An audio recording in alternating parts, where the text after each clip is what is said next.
खेल खेला गया, सब तमाशा हुआ। इस तमाशे से दो नाम पैदा हुए। एक राजा बना, एक रानी बनी।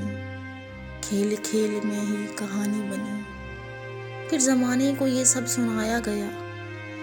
इस तमाशे को सच ही बताया गया। जब जमाना भी मसरूर होने लगा, तब से ये खेल मशहूर होने लगा। लड़कियों ने सुनी ये कहानी तो फिर ज़ेन उनके भी मफलूज होने लगे। लड़कियों ने सुनी ये कहानी तो फिर ज़ेन उनके भी मफलूज होने लगे।